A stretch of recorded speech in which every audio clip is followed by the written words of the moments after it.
Welcome back to my channel. My name is Nayri, also known as Wedding Fashion Expert.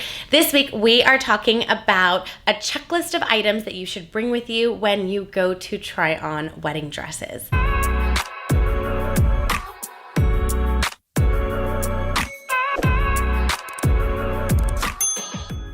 Before we dive into this topic, please be sure to give this video a thumbs up, subscribe to my channel, and feel free to leave a comment below. Let me know if there is a topic you'd like me to discuss or create a video on. I am here for you, guiding you along the way, leading up until your special day. For those of you that are new to my channel, welcome. I am so honored you found me. I am, of course, a wedding fashion expert at LOVELLA Bridal, located in Los Angeles, California, completely and utterly obsessed with what I do. I have been a bridal stylist and wedding fashion expert for over a decade and counting, and I just love making women feel beautiful and confident in the most important article of clothing they will ever wear. For daily content, please be sure to follow at LOVELLA Bridal, at LOVELLA Plus, and at Wedding Fashion Expert on Instagram. So you've made appointments for you to go try on wedding dresses. I highly recommend getting an early start on which stores you want to go shopping at and booking your appointments early. Typically, on average, stores are booking appointments a month in advance. So definitely call about a month prior to wanting your appointment. Perhaps you could get in sooner, but that's generally the rule of thumb, that we all book about a month out. Most stores are by appointment only, but you also want to find that out. Are stores that you want to go to by appointment only? Are they walk-in? What are the hours? And how many guests are allowed? You'll want to understand all these logistics when booking appointments. Another thing that I want you to consider here is not booking so many appointments in one day, keeping it really streamlined. The more you see and the more you try on, the more overwhelming it can be. So be really strategic in which stores you are selecting to go to and not burning yourself out with a bunch of appointments in one day. Now, when it comes to what you should bring with you to your appointment, most brides want to bring heels, or you think you should bring heels. I would ask the store if they have heels for you to try on. I don't think that heels are a huge priority, primarily because sample dresses are really long. So even if you have heels on, you're not going to be able to walk. You're going to be stepping on the fabric, ripping the dress, slipping and falling. It is much better to be walking around barefoot so that you can feel the floor, you can feel the fabric. It's just a bit safer. So heels are not necessary. If you want to bring them, great. I have so many brides bring in heels and they don't end up trying them on. At LOVELLA Bridal, we do have heels for brides to see. It is nice to just put them on and to stand still so that you're able to see what the proportion of the dress is going to look like when you have heels on. However, walking around and maneuvering while wearing heels and getting in and out of dresses is just not functional, and it's actually more dangerous than you would think. Next, be sure to wear nude undergarments. If you are wearing hot pink underwear or black underwear, they typically tend to show through the dresses. And if you're shy or embarrassed, or you have grandma or mother-in-law or whoever it is with you, sometimes it becomes a really big distraction and nobody can look past the color of the underwear, especially if it's a bright yellow or a hot pink. Super distracting, and it's also going to come through in all of your photos. So definitely nude underwear is the way to go. A lot of brides also like to wear shapewear. If you want to, you absolutely can. I actually don't really recommend wearing super thick shapewear on wedding day. It actually ends up adding a layer of volume to you.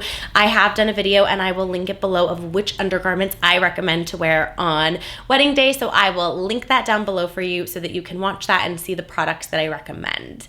And you can also purchase those items to take with you to your appointment when you're trying dresses on. Highly, highly recommended. The other thing is, be prepared that someone is going to be changing you. They are going to be in that dressing room with you, getting you in and out of these dresses. Getting into wedding dresses is a little bit of a workout, more work than you'd think, and you're going to want the assistance of getting in and out of the dresses, being zipped up, being properly clamped in it. So if you are shy, Typically, you are going to go braless. On wedding day, you are not going to wear a bra. So I highly recommend if you want to wear pasties, you can do that. You could also do a nude strapless bra, although I don't recommend it because you won't be wearing that bra on wedding day and you want these dresses to look as realistic on you as possible. So I'd encourage you to go with pasties. And also if you did a strapless bra and you're trying on a low back dress, that bra is going to create an interruption for everybody visually looking at the dress and also within your photos. So if you're super shy, definitely go with some pasties because you will be changing in front of someone. Next, you want to also go with your hair and makeup somewhat done. I have found that brides that come in with no makeup and no hair, they just don't feel really pretty. Unless you never wear makeup and you're not a makeup person, then that's totally fine. Go with what you feel the most comfortable in, but definitely take the time to get ready and dolled up for your appointment so that you feel beautiful and confident when you're going into the dress. And it also just changes the way you feel in each gown. So definitely hair and makeup, make sure you look and feel your best.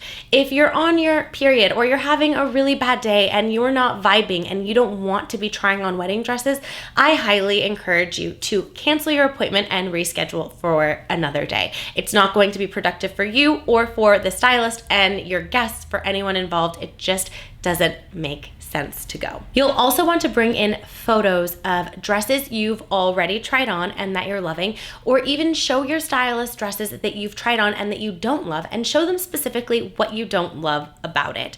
That is a very, very valuable information. If you have not gone shopping before and you don't know what you want, bring in photos from Instagram, Pinterest, wherever it is that you're sourcing wedding inspo. Bring in photos that your stylist can at least get a feel of what appeals to you. Just like anything that appeals to you, because that helps us get a sense of your style. Whether you end up liking those dresses on your body or not, it just gives us the ability to get in your head a little bit and really understand what lens you're looking through and what is pretty or attractive to you. And it's nice to show them what you like and what you don't like through photos. So coming in with no photos, it is highly discouraged. Definitely have some sense of feedback or something to give your stylist when they are starting the selection process for you and picking the dresses for you to try on. Also, please be sure to give as much feedback as you possibly can for each dress. Your stylist is only as good as the feedback you provide her or him. Without your feedback and you telling them what you feel self-conscious about, if you're self-conscious about your arms, tell them why you're self-conscious about your arms or your belly, or tell them what you feel the most confident about, so that they can find a gown that is highlighting the things that you feel the most confident about, or perhaps concealing things that you are the most insecure about. I hope that you found this video helpful and that you use all these tips when it comes to trying on dresses. Let me know how it goes. I love to hear back from you, and I will see you in next week's video every Wednesday, 8 a.m. Pacific Standard Time.